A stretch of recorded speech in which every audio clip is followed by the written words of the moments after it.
Hello everyone, this side Dr. Amit Kumar Sharma and I welcome you all in Super Question Series. जैसा कि आप जानते हैं super question series में कुछ ना कुछ ऐसे क्वेश्चंस लेके आता हूं जिससे कि थोड़ा सा हम ये समझें कि कैसे हमें क्वेश्चंस को सोचना है। So that means just thought को डेवलप करने के लिए ये सीरीज बनाई हुई है। सो आप लोग इसको सभी देखते रहिएगा और जिससे आपको बहुत सारे एडवांटेज मिलते रहे। जैसे कि नेट के क्वेश्चंस में हमें कैसे कैसे क्वेश्चंस पूछे जा रहे हैं उस तरह के क्वेश्चंस होते हैं और अदर वेरियस एग्जामिनेशन के भी क्वेश्चन इसमें दिए जाते हैं। तो चलिए सबसे पहले बात करते हैं कुछ इंपॉर्टेंट, कौन सी इंपॉर्टेंट बातें, भाई कैसे मेरी आप अदर क्लासेस को एक्सेस कर सकते हो and what is the process to access the Unacademy classes. Okay, so चलिए भाई देखिए, सबसे पहले आपको क्या करना है, अपने मोबाइल के प्ले स्टोर में जाना है। प्ले स्टोर में जाते ही सबसे पहले आप डाउनलोड कर लीजिए Unacademy learning app. What is this Unacademy, plus में कीजिएगा, प्लस साथ साथ लिखिएगा इसके learning app, learning app. So जैसे ही आपने ये वर्ड लिखा, सो क्या होगा, आप लिखते ही आपको एक सॉफ्टवेयर मिलेगा, उसको आप इंस्टॉल कर लीजिएगा। अपने इंस्टॉल ऐप को इंस्टॉल करते ही क्या होगा, कुछ कैटेगरीज दिखाई देंगी। कैटेगरीज में आपको जाना है नेट एग्जाम कैटेगरी पे। नेट एग्जाम कैटेगरी पे क्लिक करते ही you have to move to the CSIR UGC net. जैसे ही क्लिक किया you have to move to the get subscription button.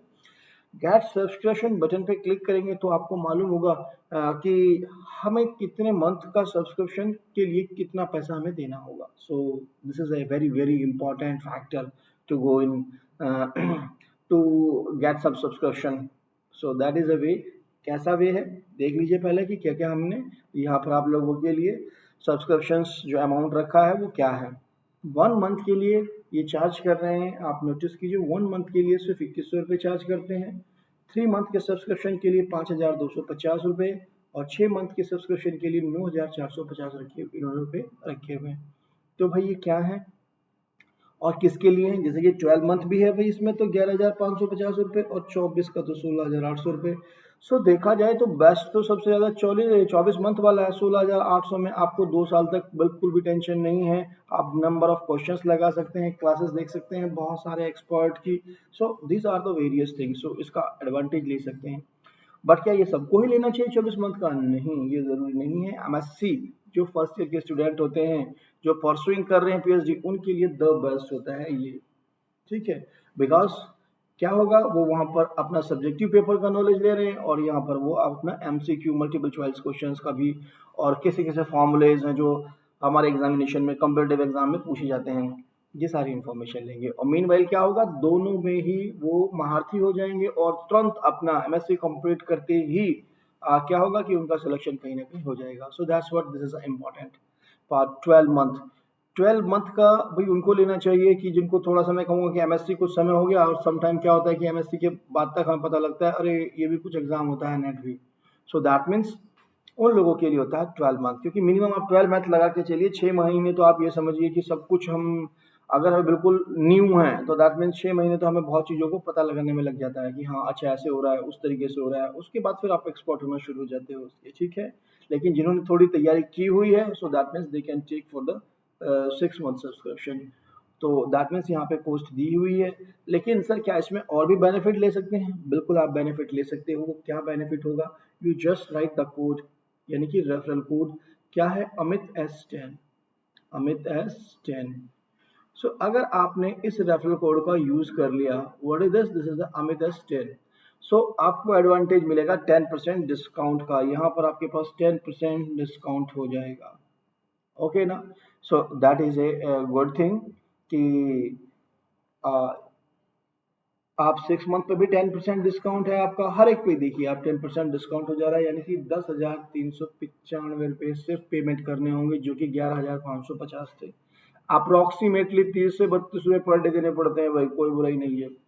So that means हम इसको परचेस कर सकते हैं। सो इस there is not the big issue with all of us. So चलिए, ये तो बातें रही सारी की सारी सब्सक्रिप्शन के बारे में। इस सब्सक्रिप्शन से फायदा और भी क्या है, देखिए जैसा कि मैंने बताया आपको, मेरी बहुत सारी क्लासेस होती हैं। ये तो वाईफाई स्टडी CSI नेट पे है, बट मेरी क्लास जो है प्लस पे भी होती है और अन अकेडमी पे भी होती है। अन अकेडमी पे मेरी क्लासेस सारी फ्री हैं, लेकिन उसके लिए आपको अन अकेडमी लर्निंग ऐप को इंस्टॉल करना होगा। जैसे ही आपने अन अकेडमी लर्निंग ऐप इंस्टॉल कर लिया, आप आपके अपकमिंग क्लासेस में जाकर के मेरा नाम डाल करके सर्च कर सकते हैं और मैं उसमें मिल जाऊंगा, ठीक है ना। और मेरी क्लासेस का टाइमिंग भी आपको पता लग जाएगा कि क्या टाइमिंग है। So that's a good thing कि उसको हम एक्सेस कर लें। सेकंड थिंग इज व्हाट, जैसे ही मुझे ये पता लग गया, दूसरा प्लस की क्लासेस, अगर मुझे प्लस की क्लासेस एक्सेस करनी हो तो प्लस के लिए मुझे सब्सक्रिप्शन लेना मैंडेटरी हो जाता है कि मैं जब तक सब्सक्रिप्शन नहीं लूंगा तब तक प्लस की क्लासेस एक्सेस नहीं कर सकते। तो सर ये प्लस की क्लासेस क्या होती है? भाई जो ये प्लस की क्लासेस होती हैं, प्लस की क्लासेस में हम आपको जो बिल्कुल बेसिक से कोर्स कराते हैं कि हाँ भाई ठीक है, ये छोटे छोटे कंसेप्ट हैं, बिल्कुल ध्यान रखना है। वहां पे बिल्कुल theoretical plus numerical, and that is rigid on the CSR net examination, उन पे बिल्कुल फोकस रहता है, ठीक है ना। सो दैट इज अ वे। चलिए अब मूव करते हैं अपने वर्क पर कि वर्क हमारा क्या है और आज हम क्या करने के लिए आए हैं, क्या क्वेश्चन लेके आया हूँ मैं आपको। The first question, the number of into homomorphism from Z10 to Z5 is. So question को कई तरीके से चेंज कर सकते हैं हम, Z5 से Z10 पे पूछ सकते हैं, Z10 से Z5 पे, कोई भी ZM से ZN पे पूछा जा सकता है क्वेश्चन। आते ही क्वेश्चन को सबसे पहले देखना है क्वेश्चन की रिक्वायरमेंट क्या है, क्वेश्चन में आपसे क्या पूछा गया है। आप नोटिस कीजिए क्वेश्चन में कहा the number of into, be careful about that, the word is used here into homomorphism. Sir हमें टोटल होमोमॉर्फिज्म का फॉर्मूला मालूम है, हमें ऑन टू का भी मालूम है, ये इनटू क्या होती है सर, वन वन का भी मालूम है हमें, तो ये इनटू होमोमॉर्फिज्म क्या होती है, चलिए हम आज इसको देखते हैं। So that means what exactly we have to do, into homomorphism के लिए हमें निकालनी होंगी टोटल होमोमॉर्फिज्म और माइनस कर देनी होंगी इसमें से क्या, ऑन टू होमोमॉर्फिज्म, तो आपको मिल जाएंगे। That means you may write 4 into homomorphism,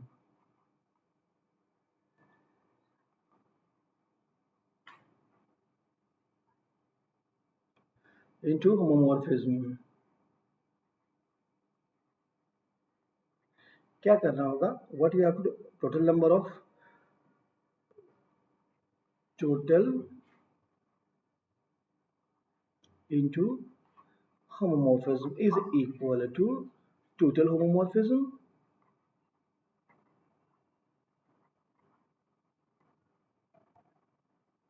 minus onto homomorphism।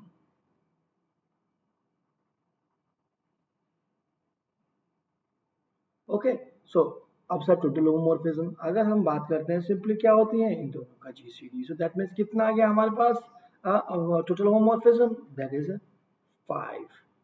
और अगर हम ऑन टू की बात करेंगे सो दैट मीन्स कितना आ जाएगा, 5 और 4, that will be equal to, that means 4।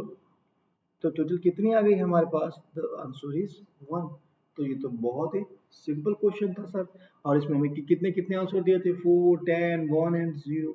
So into homomorphism कितनी आई है, 1, ठीक है ना। So the question was very easy, हमें जस्ट 3-4 फॉर्मूले पता होने चाहिए, उन फॉर्मूलोज को रिकॉल कर लीजिए। मेरी पिछली भी क्लास गई है, उस क्लास में मैंने होमोमॉर्फिज्म के बारे में डिस्कस किया है, स्पेशल पे क्लास ली थी जो मैंने अभी आपको बताया फ्री होती है, उसको तो एक्सेस कीजिए भाई, बिल्कुल सभी लोग एक्सेस कीजिए। सो उन क्लासेस में मैंने वहाँ तीनों फॉर्मूलाज डिस्कस किए हैं, 1 1 के लिए आप कैसे निकालोगे, टोटल होमोमॉर्फिज्म कैसे निकालोगे, ऑनटू होमोमॉर्फिज्म कैसे निकालोगे और इनटू होमोमॉर्फिज्म कैसे निकालोगे।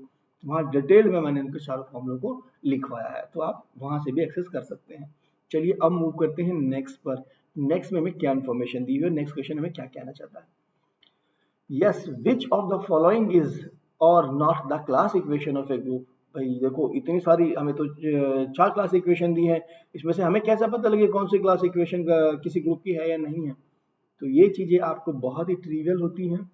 देखो जब भी हम क्लास इक्वेशन की बात करते हैं, दैट मीन्स क्लास इक्वेशन का मतलब होता है सेंटर में एलिमेंट, ठीक है, प्लस वो एलिमेंट जो कि नॉर्मलाइज है किसी पर्टिकुलर एलिमेंट के, उन सबको सम के फॉर्म में लिखा जाता है।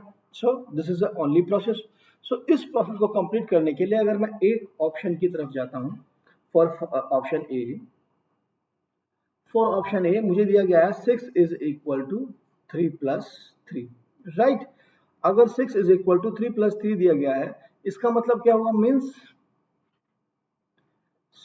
सेंटर ऑफ दिस ग्रुप, जो भी हमारे पास ग्रुप था उसके एलिमेंट सेंटर में 3 एलिमेंट जा रहे हैं, ठीक है।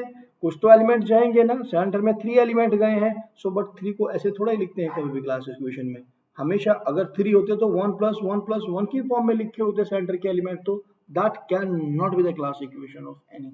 Group. So first option discard हो जाता है आपका। ये किसी भी ग्रुप के लिए क्लास इक्वेशन नहीं हो सकती है, क्योंकि सेंटर के एलिमेंट हर क्लास में एक ही एलिमेंट होता है, ठीक है ना, जो सेंटर में जितने भी आपके एलिमेंट गए हैं, यानी कि 1+1+1 के फॉर्म में लिखा होता है। सेकंड, अगर हम करते हैं सेकंड की बात, तो 4 सेकंड को भी देखते हैं कि सेकंड सही है या नहीं है। 4 सेकंड की बात करते हैं, इसमें दिया हुआ है आपको नॉट ए क्लास इक्वेशन पूछा है, ठीक है ना, ये भी ध्यान रखिएगा। 4 बी बी में हमें दिया गया है कि ग्रुप का ऑर्डर कितना है, 9। 9 को क्या लिख सकते हो आप, 3 स्क्वायर, दैट मीन्स अब P square, this implies G is abelian. और अगर ग्रुप अबेलियन हो जाता है तो आप क्या जानते हैं, सारे एलिमेंट कहाँ चले गए, सब कम्यूट कर रहे हैं आपस में, सारे के सारे चले गए सेंटर में, और सेंटर में जाने के बाद जैसा कि अभी बताया, सो यानी कि क्लास इक्वेशन क्या बनेगी, 9 एलिमेंट तक 1+1+1 डॉट डॉट +1, 9 के 9 एलिमेंट इस तरीके से लिखे जाएंगे, ठीक है। सो दैट मीन्स भाई ये 9 ग्रुप वाले की क्लास इक्वेशन तो नहीं हो सकती, सो ये भी आपका कैंसिल हुआ। नॉट, लेकिन हमें रिक्वायरमेंट इसी की है, सो हमें तो चाहिए ना not the class equation, not class equation, not a class equation, और ऑप्शन आपके यही दोनों करेक्ट हो रहे हैं, ठीक है, क्योंकि हमें पूछा भी क्या गया है, not the class equation, that's what.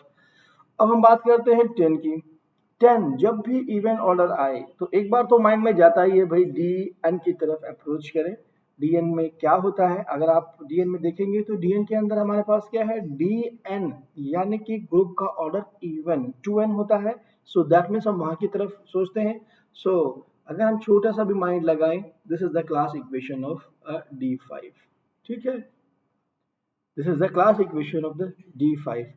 सो आप यहाँ से बिल्कुल ही देख सकते हैं, जब भी ऑड होता है तो सेंटर में कितना एलिमेंट जाता है, एक, और अगर ये डी एन के अंदर एन इवन होता है तो 2 एलिमेंट जाते हैं सेंटर में, तो क्लियरली एक एलिमेंट लिखा हुआ है यहाँ पर सेंटर में, प्लस ऑर्डर 2 के एलिमेंट्स कितने हैं, है ना, ये सब बातें हम यहाँ से निकाल सकते हैं। So that is a very simple thing here. So now then हम बात करते हैं 8 पर। तो सर 8 के लिए सर क्या सोचे, भाई देखो आप जो है कई तरीके से सोच सकते हो इसको, भाई ये D4 भी हो सकता है लेकिन नहीं है, क्या कोई और है, तो हमने देखा कि ये Q8 है, क्वार्टर इन ग्रुप, ठीक है। So this is the class equation of the Q8। सो कुछ चीजें तो देखो हमें थोड़ा सा ध्यान रखना पड़ेगा कि क्लास इक्वेशन कैसे निकाल रहे हो। सेंटर के एलिमेंट है, ये तो हमें पता लग गया, लेकिन जो रेस्ट एलिमेंट आ रहे हैं ये आपके पर्टिकुलर ए के नॉर्मलाइज करने के बाद हमें पता लगता है कि भाई कितने ऑर्डर होंगे आएंगे। सो that means this is a process. So at least जो हमारे पास नोन होते हैं S3, S4, S5, S4 तक कहूंगा मैं आपको, एटलीस्ट D4, D5, Q8, जो ये नॉन एग्जाम हमारे नॉन ग्रुप्स हैं, भले अबेलियन हो, अबेलियन में तो हमें दिक्कत ही नहीं आती, सबकी प्लेस आ गई, नॉन अबेलियन जो होते हैं एटलीस्ट ये क्लासिफिकेशन को आप याद रख लें, प्रैक्टिस में रखें उनको, तो आपको सारे आंसर्स मिल जाएंगे। सो आंसर आपके पास करेक्ट क्या आ गए, ए और बी, यही दो हैं ऐसे जो किसी भी ग्रुप की क्लास इक्वेशन नहीं है इस तरीके से लिखने के बाद। चलिए अब मूव करते हैं नेक्स्ट क्वेश्चन पे। नेक्स्ट क्वेश्चन हमें क्या इंफॉर्मेशन दे रहा है, नेक्स्ट क्वेश्चन में दिया गया है, late G be a group of order 95, then the number of subgroup of order 5 is, ओ ग्रुप का ऑर्डर तो बड़ा दिया गया है, तो लिख लेते हैं ग्रुप के ऑर्डर में हमें क्या डिस्कस किया गया है, order of G is equal to, order of G is equal to 95।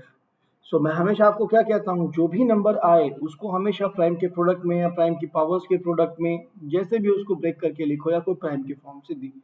So that means what is this, अगर हम इसको ब्रेक करते हैं that will be 19 into 5, right, 19×5 = 95। So that means 19 into 5 हमारे पास आ गया है ये।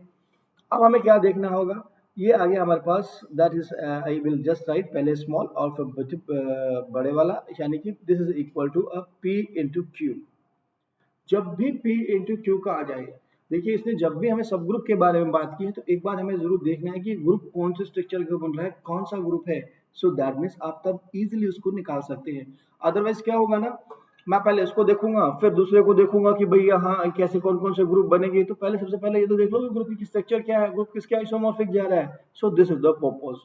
सो आपने यहाँ देखा कि P यानी कि 5 डिवाइड करता है 19 - 1 को या नहीं करता है, ये नोटिस किया कि नहीं डिवाइड कर रहा है, that means P does not divide Q minus 1. This implies G is cyclic. Group हमारे पास क्या हो गया? साइक्लिक. तो नंबर ऑफ सब ग्रुप ऑफ ऑर्डर 5 इज कितने होंगे भाई? हर डिवाइजर के लिए साइक्लिक ग्रुप में मैं हमेशा बताता हूं यूनिक है. ठीक है, so that means unique subgroup exist करता है. तो correct option is the A option. Okay ना? So that was the answer of this question. अब जनरली देखो इसमें उन्होंने 19 भी दिया है, मैं चाहता था कि 5 भी देता है इसके अंदर. सो ये आपको ध्यान रखना है यहाँ पर. ठीक है ना, कि भाई हमें सबसे पहले स्ट्रक्चर देखनी है. यही इसके अंदर हिंट है कि वो जो हमें जो क्वेश्चन दिया हुआ है उसमें क्या छुपा हुआ है. That is the thing. तो चलिए नाउ मूव करते हैं हम नेक्स्ट क्वेश्चन पे. नेक्स्ट क्वेश्चन हमें क्या इन्फॉर्मेशन दे रहा है? Yes, the number of permutation that commute with 1 2 3 4 in S6. ये तो बड़ा ही सर ने क्वेश्चन पूछ लिया है. क्वेश्चन में क्या दिया गया? Commute. Word is commute. This is a very very important word. Commute करने वाली परम्यूटेशन बताइए. The number of permutation that commute with किसके साथ? 1 2 3 4. सबसे पहले हमें लिखिए कि आपका जो SN बना हुआ वो कितने सिंबल पे है. नोटिस कीजिए यहाँ S6 की बात की है. That means 6 symbol. 6 सिंबल पे बात कर रहा है ये हमारे पास. 6 सिंबल्स को लेकर के हमने 1 1 2 फंक्शंस का ग्रुप बनाया जिसको हमने परम्यूटेशन ग्रुप S6 कहा है. टोटल ऑर्डर फैक्टोरियल 6 है. So total number of elements इसमें आपके पास total number of functions 1 1 2 functions में फैक्टोरियल 6 आ गए हैं. ये सारी इंफॉर्मेशन दी हुई है. सेकंड, हमें दिया हुआ है एक परम्यूटेशन. इसको हम F भी लिख सकते हैं और सिग्मा भी लिख सकते हैं. नो मैटर, जो भी आपकी इच्छा हो. 1 2 3 4.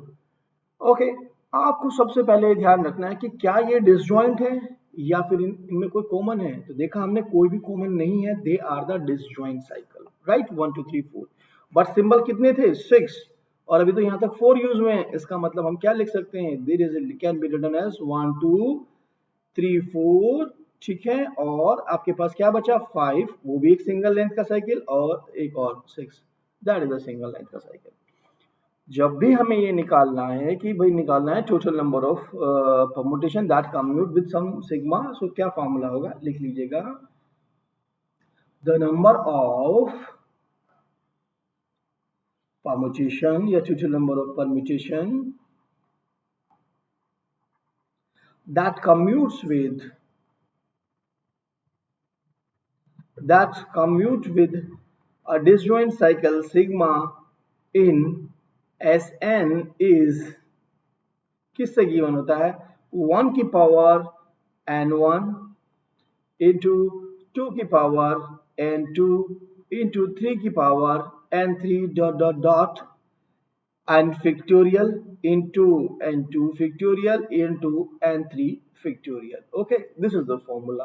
सो ये सर आपने कैसे निकाल दिया फॉर्मूला? और ये भी डॉट डॉट डॉट. ठीक है, this is in the suffix dot dot dot. Sir what is this and what is the meaning of this thing? यहाँ पर मतलब है 1 लेंथ की कितनी है, 2 लेंथ की कितनी साइकिल हैं, 3 लेंथ की कितनी साइकिल हैं. तो जैसे कि आप अपने इसमें देखिए हियर आपके यहाँ क्या दिया हुआ है? 2 लेंथ की, 1 लेंथ की कितनी साइकिल है? आप नोटिस कीजिए 1 लेंथ की ये भी है और 1 लेंथ की ये. Number of element in a cycle is called the length of the cycle. So what happen? ये भी 1 लेंथ की है, ये भी 1 लेंथ की है. तो 1 लेंथ की कितनी हुई? 2. 1 लेंथ की 2 हुई.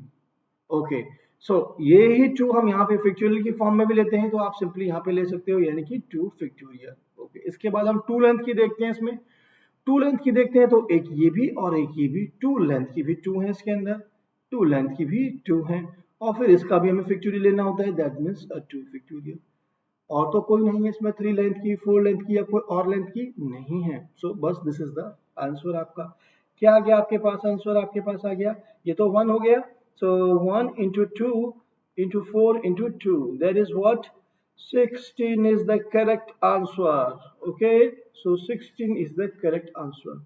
हमें सिर्फ ये देखो यहाँ पे कई चीजें होती हैं. कम्यूट करना, कंजुगेट बोल देना, सिमिलर बोल देना. तो उन सब चीजों के लिए आपको मेरी दूसरी वीडियो देखनी चाहिए जिसके अंदर मैंने प्लस क्लासेस पे डिस्कस किया हुआ है. इवन दो वहाँ तीनों पॉइंटों को डिस्कस किया. कब कम्यूट की बात करेंगे, कब कंजुगेट की बात करेंगे. ठीक है ना? That is a thing here. So चलिए इस क्वेश्चन के बाद ये समझ में आ गया होगा. अब हम मूव करते हैं नेक्स्ट क्वेश्चन पे. नेक्स्ट क्वेश्चन हमें क्या इंफॉर्मेशन दे रहा है, लेट अस स्टार्ट। या भाई क्वेश्चन तो बड़ा ही अच्छा दिया हुआ है, और क्वेश्चन में क्या दिया गया है, let V be a space of all n cross n matrices, let V be a space of all n cross n matrices, very good, and T is a transformation, वो भी लीनियर ऑपरेटर है, linear transformation दी हुई है, T is a linear operator defined by TA is equal to A plus A transpose by 2, then nullity of T is, तब T की nullity क्या होगी, नल्टी के बारे में पूछ रहा है। नल्टी का मतलब क्या होता है भाई, हम कहते हैं वो वेक्टर्स जो कि जीरो पे मैप हो रहे हैं, ठीक है ना। We have just try to find out those vector which are going to map on zero, right ना। बिल्कुल सिंपल सा यही ध्यान रखना है कंसेप्ट, इसी से पता लग जाएगा। हमें क्या कहा गया, V be a space of all n cross n matrices, हमने कहा कि जो हमारी मैट्रिसेस हैं वो n क्रॉस n की हैं, right. So now that means n cross n matrix में n स्क्वायर एलिमेंट होंगे। हमें एक टी लीनियर ऑपरेटर दिया हुआ है, और टी ए कैसे डिफाइन किया गया है, हमें पे डिफाइंड है T of A, okay, T हमारा क्या था, v से v के ऊपर, ठीक है, और v के अंदर हमारे पास क्या आ रही है, मैट्रिसेस आ रही हैं, and T A is equal to define किया गया है हमें a plus a transpose by 2। ये बहुत ही सिंपल सी बात दी हुई है इसने आपको, बस समझने की कोशिश करनी है। यहाँ पर क्या दिया हुआ है हमें n क्रॉस n मैट्रिसेस दी हैं, t वेक्टर स्पेस v से v दिया गया है, और ta डिफाइन कर दिया है इस तरीके से। हमें ढूंढना क्या है, नल्टी की बात कर रहा है, that means we have to find out the nullity, यानी कि वो दोज x यहाँ पर, दैट मींस a जिसके लिए ये जीरो हो जाए, that means we have to put this equal to zero. अगर हमने इसको इक्वल टू जीरो रखा तो क्या इंप्लाइज होगा हमारे पास, a plus a transpose is equal to 0. This implies a is equal to minus a transpose. तो भाई ये कैसी मैट्रिसेस होती है जब ऐसी सिचुएशन हो, a matrix is a skew symmetric matrix. This implies a is skew symmetric matrix. Skew symmetric matrix. So what exactly I am doing, notice कीजिए मेरे पास मैट्रिसेस हैं, और मैट्रिसेस भी कैसी, स्क्यू सिमेट्रिक मैट्रिसेस हैं। तो स्क्यू सिमेट्रिक मैट्रिसेस को लेकर के मुझे सोचना होगा, यानी कि जो ये वेक्टर स्पेस फॉर्म किया गया है वो स्क्यू सिमेट्रिक मैट्रिसेस का बनाया गया है। अब स्क्यू सिमेट्रिक मैट्रिसेस में क्या होता है आप ये देख लीजिए। भाई मैंने कहा मेरे पास ये मैट्रिसेस है, ओके, राइट। डायगोनल एलिमेंट्स तो हमारे पास चॉइस क्या है, सब के सब हमारे पास जीरो होते हैं, ठीक है। टोटल एंट्रीज कितनी हो गई n क्रॉस n में, the total entries are n square, right. जैसा यहाँ आता है माइनस से लग के साइन लगा करके इधर आ जाता है हमारे पास एलिमेंट, टोटल एंट्री इतनी हो गई। सो अगर मैं कहूँ आपसे कि मेरे पास यहाँ पर जो एलिमेंट्स हैं यहाँ और यहाँ, टोटल कितने बचे अब एलिमेंट, इन दोनों के एलिमेंट बचे टोटल n स्क्वायर में से, ये एलिमेंट कितने थे, this are the n। So total elements कितने बचे, वो n square minus n, right. But क्या है, ये डिपेंड करते हैं एक दूसरे पे, अगर ये आया है तो इसको भी आना पड़ेगा, ये आया जिस फॉर्म में आया उसका नेगेटिव लगा के इसको भी आना पड़ेगा। दैट मीन्स हम कहें तो सिंपली हम इन्हीं के लिए चॉइस देख लेते हैं, that means this one, okay.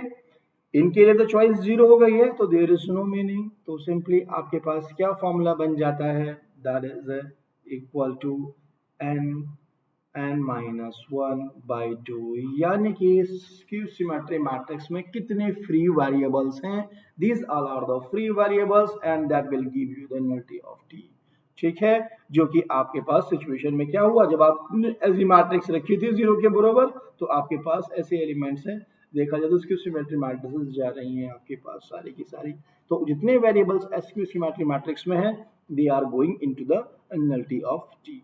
So the answer is that, what is the answer? The answer is the D. D is the correct option and n minus 1 by 2. Examiner जरूरी नहीं है कि यही क्वेश्चन दे, हो सकता है इस बार आपको ये पूछ ले कि भाई T ऑफ A, यहाँ पर T of A is equal to A minus A transpose by 2, right. अगर क्वेश्चन में ये हो गया, सो दैट मीन्स मुझे इसी को इक्वल जीरो रखना है, I am going to put this is equal to zero. अगर this is equal to zero तो इसके पास क्या आएगा, आपके पास A is equal to A transpose, A is equal to A transpose. So क्या आपके पास आप जानते हैं ये सिमेट्रिक मैट्रिक्स है, दैट इज सिंपली कैसी मैट्रिक्स इंप्लाइज हो गई हमें, this is a symmetric matrix. So simply what happen, हम क्या करेंगे सिमेट्रिक मैट्रिक्स के लिए exactly what we have to do, just इसी के हमें फ्री वेरिएबल्स निकालने होंगे जो हम डायमेंशन भी कह देते हैं इसकी, भाई कितने फ्री वेरिएबल्स आ रहे हैं. सो दैट मीन्स इसका आंसर क्या हो जाएगा, the answer will be n+1/2. ऐसा जरूरी नहीं है कि यही मैट्रिक्स दे, वो हो सकता है एग्जामिनर इस बार आपको और भी चेंज कर दे, सिमेट्रिक से बजाय ऑर्थोगोनल देने लगे आपको. ठीक है. सो मेरे कहने का मतलब यहाँ पर ये है सिंपली कि क्वेश्चन में चेंज ऐसे ही करेगा, आपको सिर्फ ये देखना होगा कि कौन से एलिमेंट हमारे नल्टी के अंदर जा रहे हैं. मेरा पर्पस था हमने नल्टी की डेफिनेशन का यूज किया बिल्कुल यहाँ रखने में, और उस कंडीशन में जिस तरीके से इसकी इमेजेस हैं. तो जैसे इसने डिफाइन किया था उसी के रेस्पेक्ट में हमने सिर्फ नल्टी की डिफिनेशन लगाई है और वैल्यूज को निकाल लिया है. ऐसा भी हो सकता है एग्जामिनर आपको ऐसा ना करके क्या करे, जो 3x3 की मैट्रिक्स है बना के मैट्रिक्स दे दे कोई आपको, या कह दे कि भाई ठीक है 2x2 की ये मैट्रिक्स है और उसमें एंट्रीज ऐसी हैं, कह दे कि भाई हमारे पास ये मैट्रिक्स है, ए इज अ मैट्रिक्स 3x3 की कम से कम देगा वो, जिसे थोड़ा सा कॉम्प्लिकेटेड हो, यानी कि A11 A12 और A13 A21 A22 और A23, और हम कहेंगे यहाँ पर A31 A32 और A33. ऐसी मैट्रिक्स हमारे पास आ गई. जब ऐसी मैट्रिक्स हमारे पास आ गई n क्रॉस n की मैं कहूंगा, सो दैट मीन्स यहाँ वो एंट्री चीज डाल देगा और आपको ऐसी कोई कंडीशन दे देगा, साथ में दे देगा कि भाई जो हमारे पास टी ए डिफाइन हो रहा है, T A is defined by the same process, यानी कि A plus A transpose by 2. अब आप बताइए कि नल टी कितना होगा, null T of T which is the what will be the null T. तो आपको ये ध्यान रखना है बस इसी फॉर्मूले के अंदर तो वैल्यूज रखनी है. 3x3 दी हुई है ना आपको, that means 3 square minus 3 by 2, what will be the value, 9 minus 3 6, यानी कि 6 by 2, and which is nothing, that is equal to 3, then 3 will be the correct option.